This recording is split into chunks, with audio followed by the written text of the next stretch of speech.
हज़रत खुबैब ने ग़ज़वा बदर में हारिस बिन आमिर को कत्ल किया। बाद में एक जंग के दौरान हज़रत खुबैब गिरफ्तार हो गए और हारिस के ख़ानदान के कैदी बन गए। हारिस की एक बेटी कहा करती थी, मैंने हज़रत खुबैब से ज़्यादा अच्छा और नेक कोई कैदी नहीं देखा, और बेशक मैंने दौरान कैद हज़रत खुबैब को अंगूर का खोशा खाते हुए देखा, हालांकि उन दिनों मक्का में कोई फल नहीं मिलता था, यानी फलों का मौसम ही नहीं था, और वैसे भी वो जंजीरों में जकड़े हुए थे, तो कहाँ से आना था उनके पास फल। तो फरमाया ये वो रोज़ी थी जो अल्लाह ताला उन्हें गैब से मरहमत फरमाता था। ये वही करामत है हज़रत हुबैब की जो सैयदा मरियम सलामुल्लाह अलैहा की करामत थी, जो कुरान पाक में अल्लाह ताला ने फरमाया कि उनके हुजरे में बेमौसम फल आया करते थे। ये उनकी करामत थी सैयदा मरियम सलामुल्लाह अलैहा की, क्योंकि वो नबी नहीं है, वली है, और वलिया की करामत होती है वली की। वाह, इसे इमाम बुखारी ने बयान किया है और बुखारी का नंबर है 3858। इसके अलावा अहमद बिन हंबल ने बयान किया है, मुसन्नफ में अब्दुल रज़ाक ने बयान किया है, तबरानी ने बयान किया है, फिर उसके बाद तबरी ने बयान किया है, इब्न अब्दुल बर ने बयान किया है, और दीगर किताबों में हदीस पाक आई है। अगली हदीस पाक है हज़रत अबू हुरैरा से मरवी है, कुरैश ने कुछ लोगों को हज़रत आसिम की लाश की शिनाख्त के लिए उनकी लाश में से कुछ टुकड़ा काट कर लाने के लिए भेजा। हज़रत आसिम ने ग़ज़वा बदर में कुरैश के सरदारों में से एक को कत्ल जो किया था ना, इस वजह से।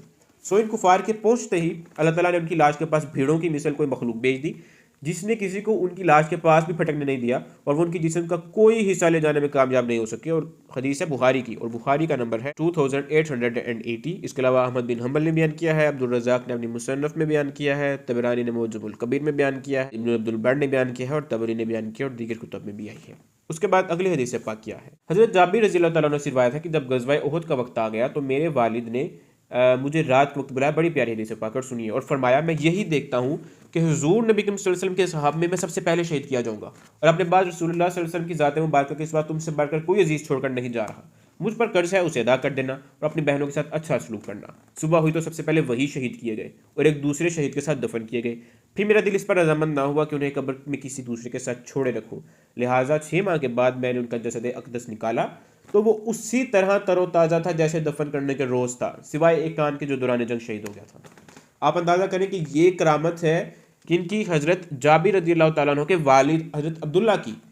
उन्होंने अपने शहीद होने से पहले बता दिया था कि कल मुझे शहीद कर दिया जाएगा, ग़ज़वा उहद में सबसे पहले मुझे शहीद किया जाएगा। आप अंदाज़ा करें, ये सबूत है कि करामात औलिया हक है। नबी के मोजज़ा के अलावा भी अल्लाह की कुदरत अपने औलिया के हाथ पर भी जाहिर होती है। और इस हदीस पाक को रिवायत किया है इमाम बुखारी ने, और हदीस का नंबर है 1286।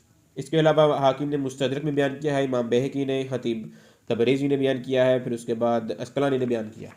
अगली हदीस पाक है हज़रत अनस से रिवायत है कि रसूलुल्लाह सल्लल्लाहु अलैहि वसल्लम के सहाब में से 2 हज़रात हुज़ूर नबी सल्लल्लाहु अलैहि वसल्लम के पास से उठकर एक अंधेरी रात में अपने घर जाने के लिए निकले, तो उनके साथ 2 चिरागों की तरह की कोई चीज़ हम सफ़र हो गई जो उनके हाथों के दरमियान रोशन थी। वो उन दोनों उनकी रोशनी में चल पड़े। जब रास्ते में वो दोनों जुदा हुए तो एक एक चिराग उनमें से हर एक के साथ हो गया, यहाँ तक वो अपने अहलो याल के पास पहुँच गए।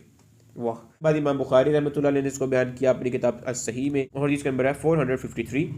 फिर इसके बाद दीगर कुतब में भी आई है ये हदीस पाक, बुखारी से मैंने इसका हवाला दे दिया।